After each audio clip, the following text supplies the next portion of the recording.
A dying billionaire's last hope lies with Anne, his poor but brilliant maid. After she discovers his family is poisoning him, she becomes his secret healer and agrees to bear his heir, triggering a murderous plot that leaves her for dead. Now, from his deathbed, he crafts a stunning revenge, while she fights in the shadows to protect their unborn son. In this explosive tale of justice and survival, a stolen inheritance becomes the ultimate weapon for revenge. The master bedroom was very large and beautiful, but the air was heavy and still. It smelled of expensive flowers and medicine. Billionaire Charles Thompson lay in his big bed. He was very sick and weak. His body was thin under the soft sheets. The bed was huge and made of dark, expensive wood. Bright sunlight came through the large windows. It showed a perfect garden outside. The light also fell on his wife, Margaret, and their 3 daughters. They stood near the door, talking. They did not look at Charles. "The list of people for our summer party must be perfect," said Chloe, the oldest daughter. She looked at the diamond ring on her finger. "I don't want to see any unimportant people there. It would be embarrassing." "Yes," said Isabella, the second daughter. She played with her long hair. "We need the famous music player from Italy. It doesn't matter how much it costs." She said this easily, like it was nothing. A weak sound came from the bed. Charles tried to sit up. His arms were shaking. "Again?" he whispered. His voice was dry and rough. "Another party? The last one cost more than I pay all my factory workers for a month." The women stopped talking for a second. They looked annoyed. Sophia, the youngest daughter, made an angry face. "Please, Daddy, don't be boring. Your factories are not interesting. This party is about our family's important name." "Your important name," Charles said, breathing heavily, "exists because of those factories." Margaret, their mother, had been quiet. She walked closer to the bed. She touched the bedpost with her perfect red nails. She looked at her sick husband without any love in her eyes. "Charles, my dear, you need to rest," she said. Her voice was calm and cold. "Let the girls enjoy their lives. What is the point of having all this money if we cannot spend it?" Then Margaret looked across the room. Her eyes met those of Mr. Abernathy, the family lawyer. He stood quietly in the corner, holding a leather bag. Their look was quick, but it was full of meaning. It was a look that said they shared a secret about what will happen when Charles dies. Charles saw that look. It hurt him more than his sickness. He fell back onto his pillows, feeling tired and defeated. He was a very rich man, a king in his big house, but his own wife and daughters were not sad that he was sick and dying. They were waiting for him to die. They were already thinking about how to spend all his money. He was alone in a room full of people. The back door of the Thompson mansion was for servants. Anne stood there, her heart beating fast. She had come to this big city from her small village to find work. A woman in the market had told her about this job. The rich Mrs. Thompson needed a girl to help care for her sick husband. Anne knocked softly. A stern-looking housekeeper opened the door. "You are the new girl, the one for Mr. Thompson?" the housekeeper asked, looking Anne up and down. "Yes, ma'am," Anne said, her voice barely a whisper. "Come in. Don't touch anything. Madame will speak to you." Anne stepped inside. She had never seen a house so big. The floors were so shiny she could see her reflection. She felt like her simple clothes and old shoes didn't belong here. Before coming to the city, Anne's life was very different. She lived in a small, crowded house with her mother and 2 younger brothers. Her father had been a kind man who knew all about plants and herbs. He taught her how to make medicine from leaves and roots. She loved learning from him. But everything changed when a fast-moving truck hit her father. He died that day, leaving the family with nothing. Her mother cried all the time, too heartbroken to work. The 2 teenage brothers started doing small jobs at the market, carrying heavy things for people to earn a little money. Anne knew she had to be strong. "I will take care of us," she promised her mother. She dreamed of becoming a doctor someday, but school cost too much money. So she came to the city to work as a maid, hoping to save enough for her education and to help her family. "Follow me," the housekeeper said, pulling Anne from her thoughts. They walked through a long corridor. Anne was led into a grand bedroom. In the middle was a large bed. A thin, pale man lay there, looking very sick. The wife, Margaret Thompson, stood nearby. Margaret looked at Anne with cold eyes. "So you are the girl from the village. You look strong enough. Your job is simple. You will clean this room, wash my husband, and feed him. You will not speak to him unless it is necessary. Do you understand?" "Yes, ma'am," Anne said, looking down at the floor. Margaret pointed to a small bottle on the table. "This is his special medicine, his tonic.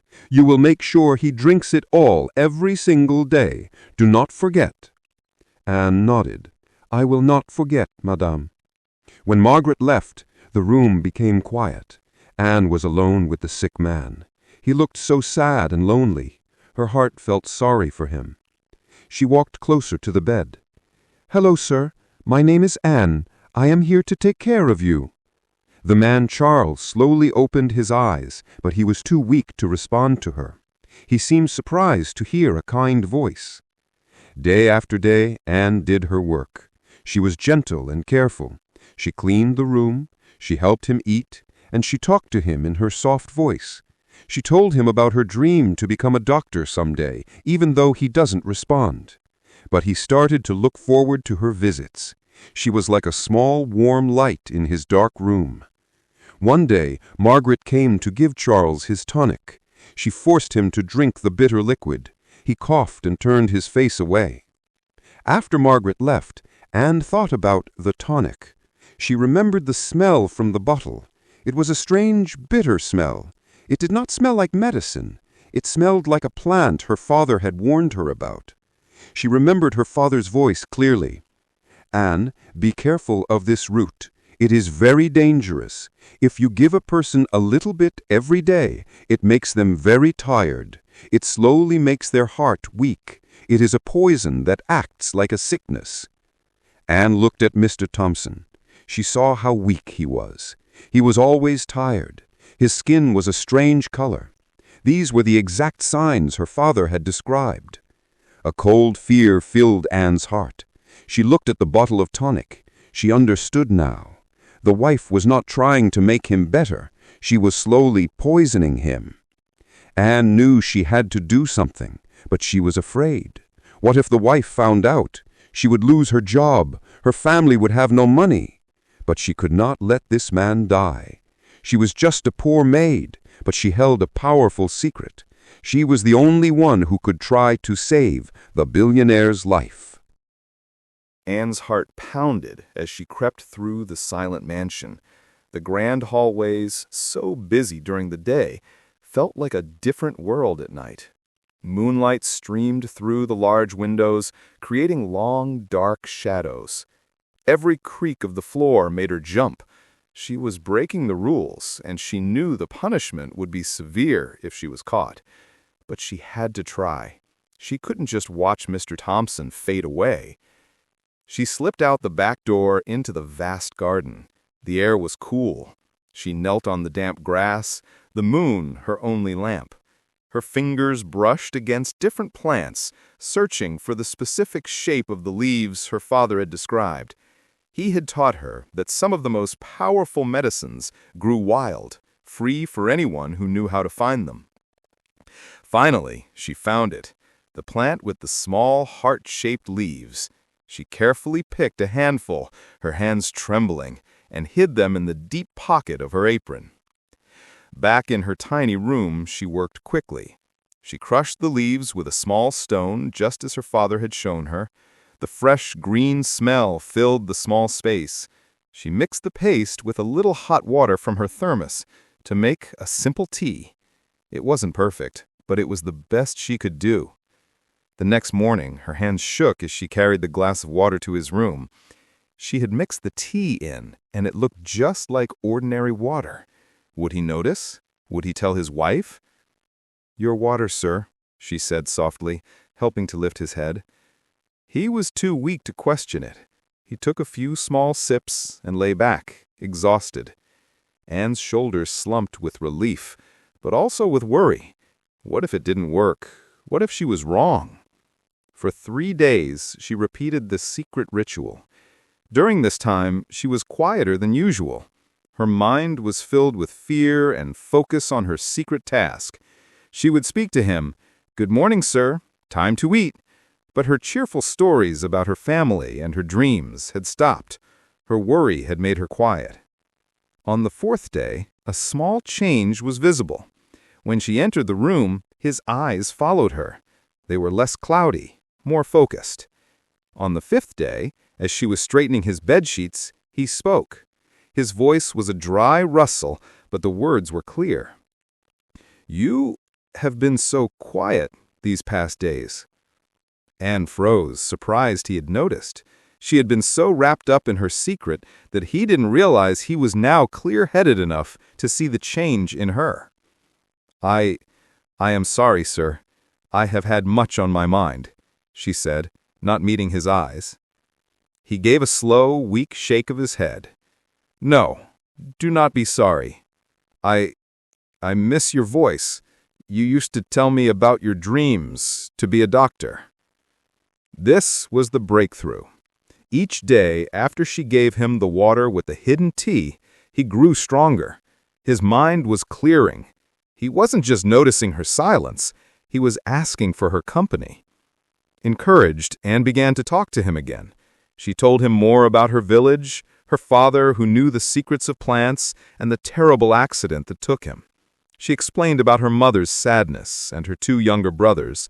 She shared her heart again. "I want to be a doctor," she confessed. "I want to help people who are sick like my father did. But sometimes it feels like just a dream." He listened.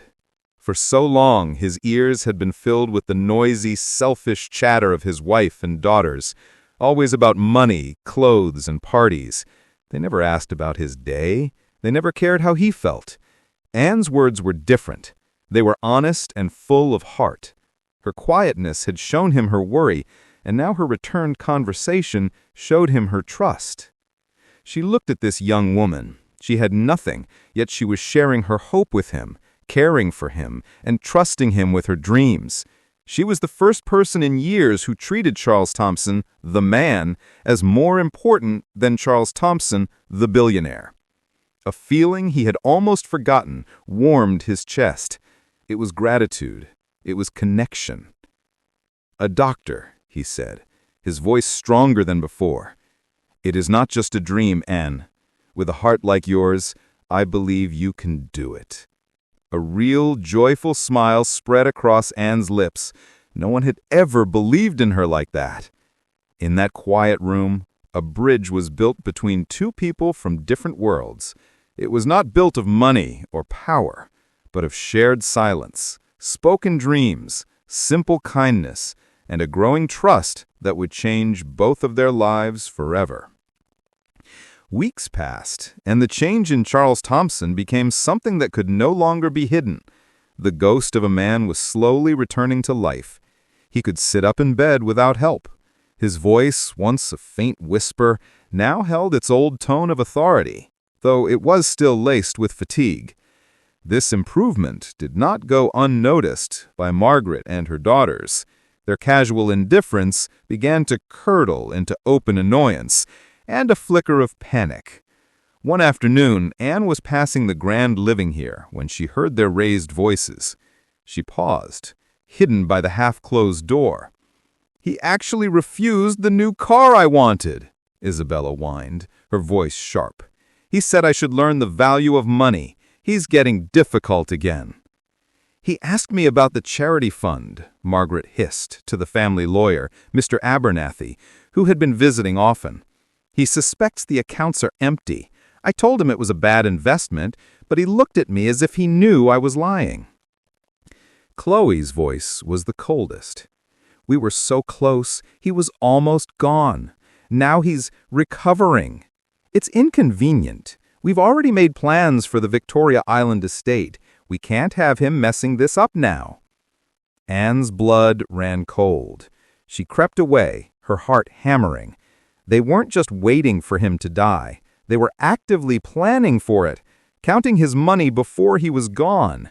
Their cruelty wasn't just for her. It was for the man who was their own husband and father. This cruelty was shown to her daily. Margaret would accidentally spill a glass of water on the floor and order Anne to clean it up on her hands and knees. The daughters, especially Sophia, would mock her accent and her simple clothes. "Does the village girl know how to use a real fork?" Sophia would sneer at the dinner table, loud enough for Anne to hear from the hallway. They saw their father's growing strength as a personal betrayal, a stubborn refusal to get out of the way of their inheritance. Anne heard them talking about selling his first company, the one he had built from nothing, just to fund a new international fashion line for Chloe. They saw his life's work as their personal piggy bank, and he was the lock stopping them from smashing it open. That evening, as Anne brought Charles his dinner, the atmosphere in the room was heavy. He had heard the arguing from downstairs. "You hear them, don't you, Anne?" he said, his voice tired and deeply sad. "You see what they are." Anne didn't know what to say. She just nodded, setting the tray down. "They are vultures," he whispered, staring out the window at the fading light. "The moment I am gone, they will tear everything I built apart. They will sell it all, the companies, the estates, the investments, for a quick fortune. There will be nothing left. No legacy. Just memories of their spending." He turned to Anne, and his eyes were filled with a desperate fire Anne had never seen before. "Anne," he said, his voice urgent, "I need to let that happen. My life cannot end with them. I need an heir, a true heir." Anne thought he meant he would find a long-lost relative. "Yes, sir, there must be someone." "There is," he said, his gaze locking with hers. "You?" "Me?" Anne responded, confused. "But I am not your heir." "I want you to give me one," he slowly said.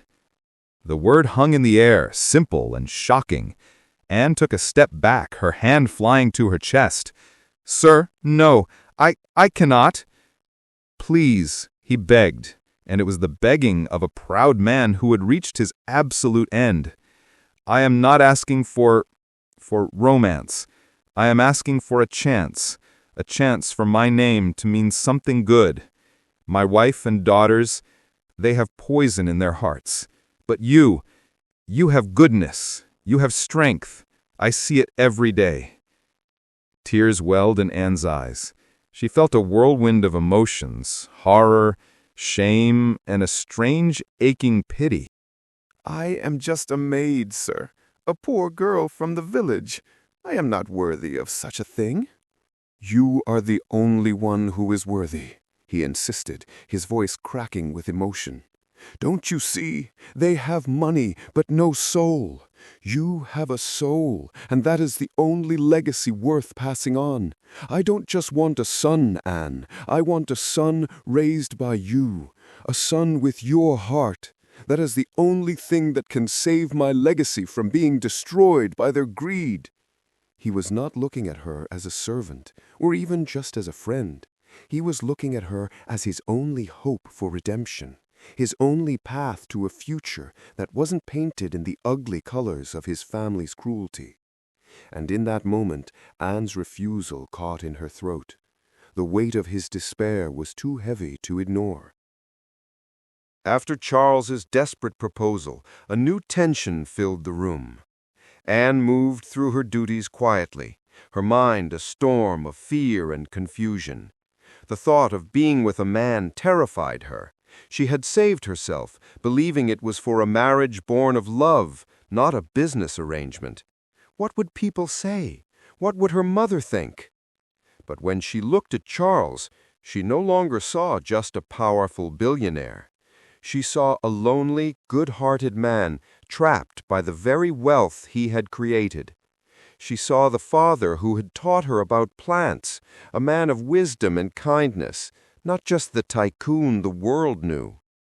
Her pity slowly melted into a deep, genuine affection. He respected her, he listened to her, and he saw a future in her that no one else ever had. One evening, as she fluffed his pillows, he gently covered her hand with his. His touch was not demanding, but pleading. "I am afraid," Anne whispered, her voice trembling. She finally voiced her deepest fears. "I have never been with a man. And what if the child is a girl? You want a son. What if I fail you?" Charles's eyes softened. He looked at her not as a means to an end, but as the young woman she was, full of doubts and courage. "Anne," he said, his voice firm yet kind, "look at me. This is not just about a son. It is about a child, a new life. Whether it is a boy or a girl, I will be happy. I will be grateful, because that child will come from you. A child with your heart will be a greater blessing than any son from another woman. You could never fail me." His words were a key unlocking the cage of her fear. He wasn't asking for a male heir. He was asking for a piece of her goodness to carry on his name. He valued her heart above everything else. Tears of relief and resolve filled Anne's eyes. She gave a small, hesitant nod. "I will do it," she whispered. Their union that night was not a cold transaction. It was a quiet, tender meeting of two souls who had found solace in each other's loneliness. It was filled with whispered reassurances and a gentle, growing affection that surprised them both. It felt less like a contract and more like a promise. In the weeks that followed, a new secret bound them together, a shared, fragile hope. Then one morning, Anne knew. Her body felt different. With money she had carefully saved, she bought a pregnancy test from a faraway pharmacy, afraid to be seen. In the privacy of her small room, she watched as the result appeared. Positive. A wave of dizzying emotion washed over her. Joy, terror, and awe. She was carrying a life, Charles's child. She carefully wrapped the test in paper and hid it in the bottom of her trash bin, her heart singing a secret song. That same day, Margaret Thompson, driven by a nagging suspicion about the new secretive bond between her husband and the maid, took a rare trip to the servants' quarters. Under the guise of checking for cleanliness, she entered Anne's room. Her sharp eyes scanned the sparse space, finding nothing until she looked into the small trash bin. She saw the crumpled paper. With a grimace of disgust, she used 2 fingers to pluck it out. The plastic stick fell onto the floor. She stared at the result, and her face, for a moment, was a mask of pure, unadulterated shock. Then the shock twisted into cold, furious understanding. This was no longer just about a maid being kind. This was a direct threat. This poor, insignificant girl from the village was now the biggest obstacle between Margaret and everything she had planned to take. The war had just begun, and Margaret had discovered the enemy's most powerful weapon. Margaret did not scream or shout when she found the test. Her anger was too cold, too dangerous for that. She stood perfectly still in Anne's small room, the plastic stick clutched in her hand. Her mind worked quickly, like a snake coiling to strike. She couldn't just fire Anne. A fired maid could talk. A fired pregnant maid could cause a scandal. No, this problem needed to disappear forever. She found Mr. Abernathy, the family lawyer, and her secret partner. "The village rat is pregnant," she hissed, her voice low and venomous. "She has poisoned Charles's mind, and now she thinks she can steal his fortune from us. She must be dealt with, permanently." That evening, Margaret stormed into Charles's room. Her face was a mask of false outrage. "That girl! That wicked girl you trusted!" she cried, throwing her hands in the air. Charles, who had been feeling stronger, looked up, alarmed. "What about Anne?"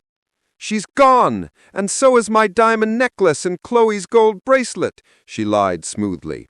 "She played you for a fool, Charles. All her kindness was an act. She was waiting for her chance to rob us blind and run away." Charles stared at her, disbelief and a crushing pain warring in his heart. "No, that's not true. Anne would never—" "Open your eyes," Margaret snapped. "She saw a weak, dying man and took advantage. She is nothing but a thief and a liar." Meanwhile, Anne, unaware of the storm brewing, was sent on an errand by the housekeeper after dinner. She was to deliver a package to a shop a few streets away. It was a setup. The night was dark, and the street was quiet. As Anne walked, two large men stepped out of the shadows, blocking her path. "Anne, isn't it?" one of them grunted. Fear, cold and immediate, shot through her. She turned to run, but one man grabbed her arm, his grip like iron. "Please, let me go. I have nothing," she begged. "Not about what you have," the other man said, pulling out a knife. "It's about what you're carrying." Understanding dawned. Margaret knew. A wild survival instinct took over. Anne fought back with a strength she didn't know she had. She kicked and scratched, her screams tearing through the night air. During the struggle, the knife meant for her stomach slashed deeply across her arm. A searing, white-hot pain blinded her. She cried out, stumbling back. The men, panicked by her screams and the sight of blood, saw their chance. They shoved her hard. Anne lost her balance, tumbling over the edge of the roadside, down into a steep, overgrown ravine. She fell through thick bushes, thorns tearing at her skin, until she hit the bottom with a sickening thud. The men peered down into the darkness, saw her still body, and fled, believing their job was done. Anne lay in the dirt, bleeding and broken. The pain in her arm was agony, and her head spun, but she was alive. Gritting her teeth against the pain, she used her good arm to crawl, dragging herself away from the road deeper into the cover of the ravine. She had to hide, she had to survive for her baby. Back at the mansion, Margaret received a brief anonymous call. "It's done." A cruel smile touched her lips. She went to Charles's room, where he lay staring at the wall, his face ashen with grief. "The police are looking for her," Margaret said, her voice dripping with fake sympathy. "But I told you, Charles, you cannot trust the poor. They are all the same, greedy and dishonest. She used you, and now she is gone." Charles closed his eyes, a single tear tracing a path down his cheek. He felt a pain deeper than any poison could cause. He had begun to hope, to believe in kindness again, and now it had been ripped away, leaving him more alone and broken than ever before. He believed the lie. He believed Anne had betrayed him and stolen from him, and that thought shattered what was left of his heart. Agony was all Anne knew. Each movement sent fire through the deep gash on her arm. Her body was a map of bruises and cuts from the fall. The night was her only cover as she dragged herself through the ditch, guided by a desperate memory. Her father had once taken her to visit his old friend, Mama Bisi, who lived on the edge of the city. She prayed the woman was still there. It felt like hours before she saw the dim glow of a kerosene lamp through the window of a small, rusty shack. Using the last of her strength, she crawled to the door and knocked weakly. The door creaked open. An elderly woman with a kind, weathered face gasped, "Great heavens, child!" It's Anne, daughter of Bio the herbalist," Anne choked out before collapsing into the woman's arms. Mama Bisi did not ask questions. She brought Anne inside, cleaned her wound with traditional medicine, and bandaged her arm. For days, Anne drifted in and out of feverish sleep, haunted by the memory of the men's hands and the glint of the knife. Her only comfort was the gentle flutter in her belly, a reminder that she had to live. When she was strong enough to sit up, her fears turned to Charles. "They will keep poisoning him," she whispered to Mama Bisi, her voice thick with terror. "They had tried to kill me. Now, without me, the thought of him dying alone, believing she had betrayed him, was a new kind of pain." She had to reach him. Her own little phone was lost during the attack, but Mama Bisi, after much pleading, bought her a simple, untraceable burner phone with the last of her money. Anne's hands shook as she held it. She knew she could only send one message. If Margaret saw it, she would send the men to finish the job. She had to use the code they had once joked about. She typed the words carefully, her heart pounding, praying he was strong enough to be checking his own phone. "The eagle guards the nest. The seed is safe. It is a son." She added one more desperate line, the truth she could no longer contain. "They tried to kill us."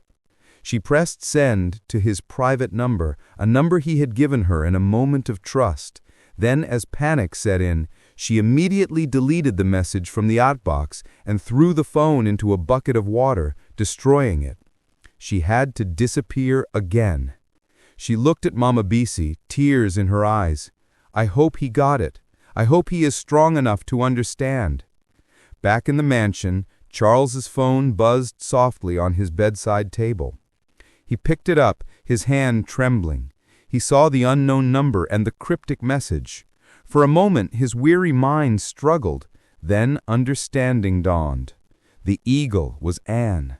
The nest was their secret. The seed was his child, a son. And they had tried to kill her.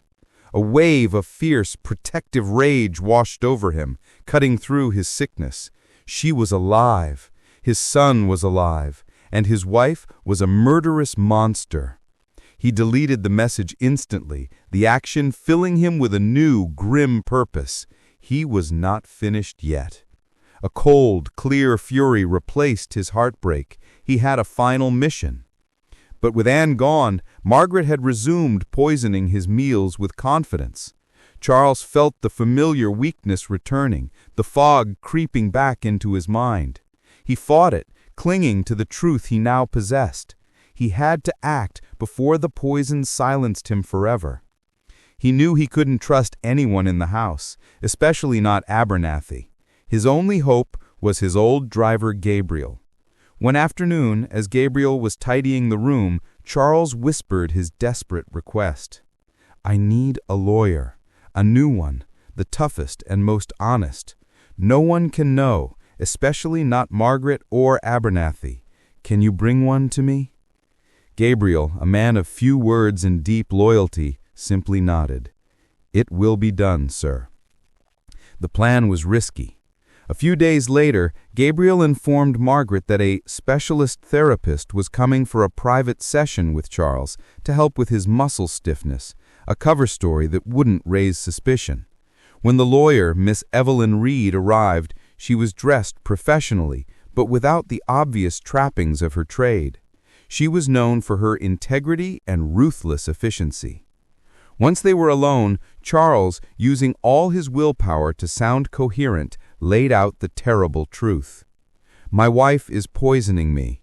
Our family lawyer, Abernathy, is her partner in this plot.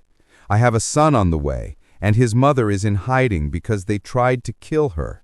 I need a new will, one they cannot break." Miss Evelyn Reed listened intently. Charles gave her a small, hidden file, details of suspicious financial transfers, a log of the poison Margaret purchased, and his own sworn statement about the plot against Anne. Working from a template on her laptop, Miss Evelyn Reed drafted a new, ironclad will. It stated that his entire empire would be placed in a legacy trust for a period of 18 months, or 547 days, after his death. This was a realistic time frame to allow for the birth of the child and a thorough search. If a verified male heir was presented within that period, the heir would inherit everything, with the mother as the trustee. If no heir was found, every asset would be liquidated and donated to charity, leaving Margaret and her daughters with nothing. It was the ultimate trap, and Charles had just set it. He signed the document, his hand trembling but his resolve firm. A profound relief washed over him. "Find them," he whispered to Miss Evelyn Reed, her voice steady and sure. A few days after the meeting with the new lawyer, Charles's body succumbed to the relentless poison. But his mind was at peace. He was no longer afraid or sad. He lay in his bed, a faint, knowing smile on his lips. He held the secret of his heir, a son born of kindness who would save his legacy from the greed that surrounded him. He took one last shallow breath, his mind filled with the image of Anne's gentle face, and then he was gone. The billionaire had lost his final battle with the poison, but he had won the war for his soul. His legacy was safe. The battle for the billion-dollar legacy has only just begun. In Part 2, witness Anne's triumphant return and the spectacular downfall of the greedy family. Will justice finally be served? Who do you think will win? Share your prediction below and subscribe for the explosive conclusion.